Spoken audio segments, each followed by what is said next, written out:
தியாக பிரம்மம் 40ஆம் பகுதி. ஸ்ரீ தியாக பிரம்மத்தின் இரண்டாவது ஆசையின்படி அவரை அமர வைத்த நிலையிலேயே அடக்கம் செய்வதென வாலாஜாபேட்டை வெங்கடரமண பாகவதர் தலைமையிலான சிஷ்யர்கள் அனைவரும் முடிவு செய்தனர்.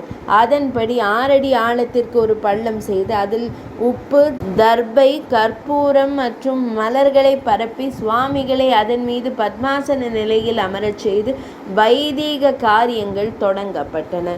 உரிய கிரியைகள் எல்லாம் நிறைவடைந்த பின்னர் மண்ணால் மூடி அதன் மேல் துளசி மாடம் அமைத்து சுவாமிகளின் பிருந்தாவனத்தை எழுப்பினார்கள். வழக்கமாக அனுசரிக்கின்ற 10 நாள் துக்கம் காக்காமல் வித்தியாசமாக அது ஒரு நாள் விழாவாக கொண்டாடப்பட்டது. பாகவதோத்தமர்கள் சாதாரணமானவர்களைப் போல் மரணம் அடைவதில்லை, அவர்கள் பரமபதம் செல்கிறார்கள் என்கிற நிலைப்பாட்டுடன் அந்த தினங்களில் பஜனை பாடல்களை பாடிக்கொண்டு ஜீவ பரம ஐக்கியத்தை உற்சவமாக கொண்டாடி அனைவரும் மகிழ்ந்தனர். இன்றளவும் ஸ்ரீ தியாக பிரம்மம் சீதாராமனோடு 2 கலந்த இந்த புஷ்ய பகுல பஞ்சமி தினமானது முக்தி உற்சவமாக சுவாமிகளின் சிஷ்ய பரம்பரையினால் கொண்டாடப்பட்டு வருகின்றது. அன்றைய தினம் கோஷ்டி கானமாக பஞ்சரத்ன கீர்த்தனைகளை ஆயிரக்கணக்கான பாடகர்கள் பக்தர்கள் ஒன்றிணைந்து பாடி வருகின்றனர். இந்த சமயத்தில் சிற்சில இடங்களில் சில சிஷ்யர்கள் சுவாமிகளைப் போலவே உஞ்சவிருத்தி செய்து கொண்டு பாடி வருவதையும் வழக்கமாக வைத்திருக்கின்றார்கள். அன்றையும் இந்த நாளை ஒட்டி இன்னும் சிலர் இரவு பகலாக அகண்ட கானமாக நாம சங்கீர்த்தனம் செய்வதும் வழக்கத்தில் உள்ளது.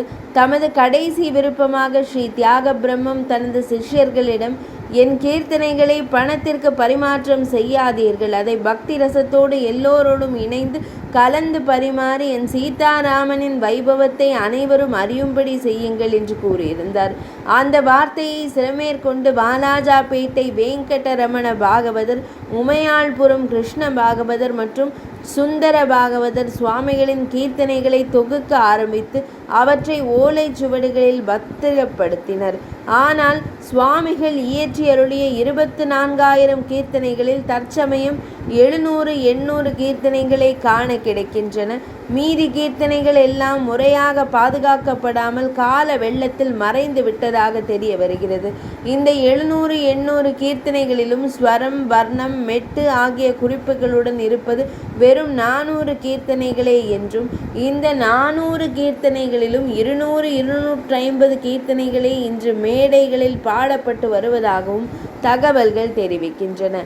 தியாகராஜ சுவாமிகளின் மேற்கூறிய நேரடி சிஷ்யர்களின் காலத்திற்கு பின்னர் சென்ற 20ஆம் நூற்றாண்டில் வாழ்ந்த ஸ்ரீமான் டி.எஸ். பார்த்தசாரதி மற்றும் ஸ்ரீமான் சாம்பமூர்த்தி என்கிற 2 பேராசிரியர்களும் இணைந்து ஸ்ரீ தியாக பிரம்மத்தின் சுமார் 690 கீர்த்தனைகளை ராகம், தாளம், சாகித்யம், வரலாற்று குறிப்பு ஆகிய சங்கதிகளோடு அரும்பாடுபட்டு புத்தக வடிவில் தியாகராஜ கீர்த்தனைகள் என்ற பெயரில் வெளிக்கொணர்ந்ததாகவும், இந்த புத்தகமே இந்த நூற்றாண்டில் பாடகர்களின் கையேடாக பயன்படுவதாகவும் அறிந்து கொள்ள முடிகிறது. எது எப்படியோ குறைந்தபட்சம் இந்த 700 கீர்த்தனைகளையாவது முறையாக பாதுகாத்து பின் சந்ததியினருக்கு கொண்டு போய் சேர்ப்பது நம் ஸ்ரீ தியாக பிரம்மத்திற்கு செலுத்தும் நன்றி கடனாகும் என்பதனை சங்கீத உலகம் உணர வேண்டும். இந்த சந்தர்ப்பத்தில் ஸ்ரீ தியாக பிரம்மத்தையும் அவரது கீர்த்தனைகளையும் இன்றைய நூற்றாண்டு அறியும்படி செய்ததில் ஒரு பெண்மணியின் மகத்தான பங்கு இருப்பதை நாம் அவசியம் அறிந்தாக வேண்டும். அவர் யார், அவர் சந்தித்த சவால்கள் என்ன என்பதை அடுத்த பகுதியில் காணலாம்.